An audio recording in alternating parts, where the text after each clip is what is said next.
bertemu lagi dengan channel Literasi dan Edukasi. Kali ini saya akan membahas tentang prosedur mengajukan isbat nikah atau pengesahan perkawinan di pengadilan agama. Saya akan membahas tentang langkah-langkah, syarat, proses, sampai dengan selesai. Seperti biasa, yang baru bergabung, jangan lupa di-like terlebih dahulu, kemudian subscribe, dan nyalakan tombol loncengnya. Jangan lupa juga untuk share, supaya informasi ini lebih bermanfaat lagi.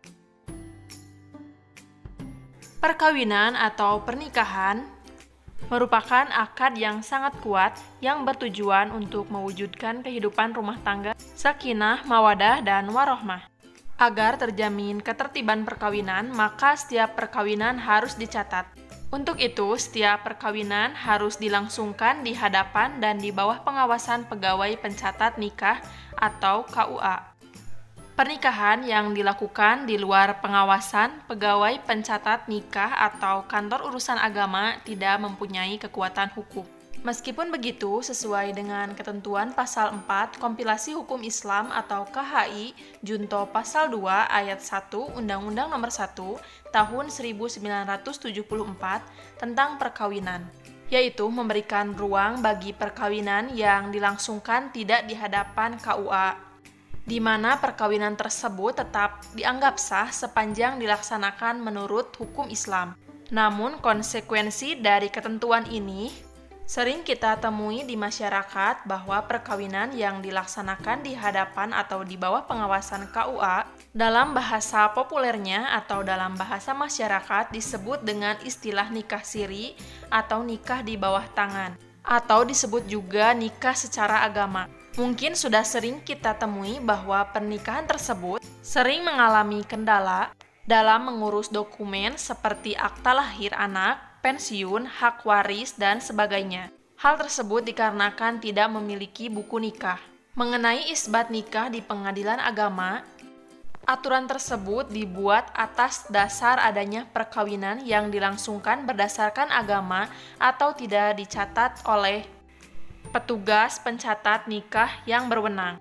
Isbat nikah yang dapat dilangsungkan di pengadilan agama pun sangat terbatas dan hanya berlaku bagi adanya perkawinan dalam rangka penyelesaian perceraian, hilangnya akta nikah, adanya keraguan tentang sah atau tidaknya salah satu syarat perkawinan, adanya perkawinan yang terjadi sebelum berlakunya Undang-Undang Nomor 1 Tahun 1974, dan perkawinan yang dilakukan oleh mereka yang tidak mempunyai halangan perkawinan menurut Undang-Undang Nomor 1 Tahun 1974. Kemudian mengenai pihak yang berhak mengajukan isbat nikah, permohonan isbat nikah dapat diajukan oleh pemohon di pengadilan agama di mana pemohon tersebut bertempat tinggal. Jadi mengenai tempat harus sesuai dengan domisili KTP ya, dan di dalam permohonannya harus dilengkapi dengan alasan dan kepentingan yang jelas serta konkret.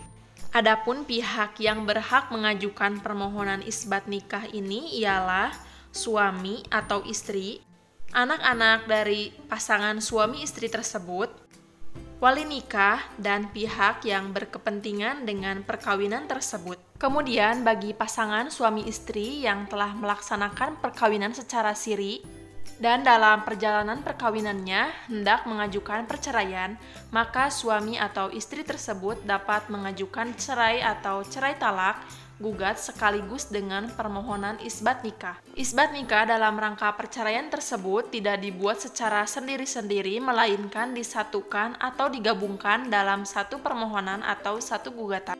Selanjutnya yaitu langkah-langkah mengajukan sampai dengan beres, atau prosedur apa saja yang harus ditempuh. Pertama-tama Anda bisa langsung datang ke pengadilan agama untuk mendaftarkan sesuai dengan tempat pemohon. Kemudian membuat surat permohonan isbat nikah. Surat permohonan tersebut dapat Anda buat sendiri atau Anda bisa meminta bantuan kepada petugas Pusat Bantuan Hukum atau Posbakum yang sudah ada di pengadilan agama dengan biaya cuma-cuma alias gratis. Setelah Anda mendapatkan surat permohonan isbat nikah, Anda bisa menyiapkan fotokopi berkas-berkas berikut.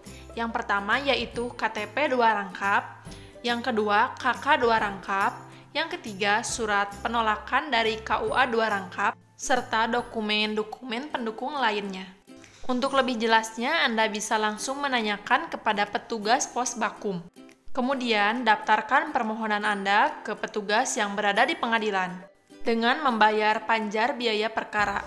Apabila pemohon tidak mampu membayar biaya panjar atau biaya perkara, maka pemohon dapat mengajukan perkara tersebut dengan cuma-cuma atau prodeo dengan membawa surat keterangan tidak mampu atau SKTM dari desa setempat. Dan apabila pemohon mendapatkan fasilitas prodeo, maka seluruh biaya perkara pemohon akan ditanggung oleh pengadilan. Yang selanjutnya, Anda tinggal menunggu panggilan sidang dari pengadilan sekurang-kurangnya 3 minggu setelah pendaftaran perkara. Selanjutnya, Anda bisa menghadiri persidangan. Datanglah ke pengadilan agama sesuai dengan yang telah dijadwalkan dalam surat panggilan. Upayakan untuk datang tepat waktu dan tidak terlambat. Untuk sidang pertama, Anda bisa membawa dokumen seperti surat panggilan sidang, serta dokumen-dokumen seperti yang disebutkan di atas tadi. Dalam sidang pertama, biasanya hakim akan menanyakan identitas para pihak, misalnya KTP, KK, atau kartu identitas lainnya yang asli. Untuk sidang kedua dan seterusnya, ada kemungkinan pemohon harus mempersiapkan dokumen-dokumen sesuai dengan permintaan hakim. Jika permohonan yang diajukan dikabulkan oleh pengadilan, maka hakim akan mengeluarkan penetapan isbat nikah. Salinan isbat nikah baru bisa diambil setelah 14 hari setelah persidangan berakhir. Setelah mendapat salinan putusan penetapan isbat nikah tersebut, pemohon dapat datang ke KUA setempat untuk mencatatkan pernikahan dengan menunjukkan bukti salinan penetapan pengadilan. Itulah langkah yang bisa Anda tempuh. Semoga bermanfaat. Wassalamualaikum warahmatullahi wabarakatuh.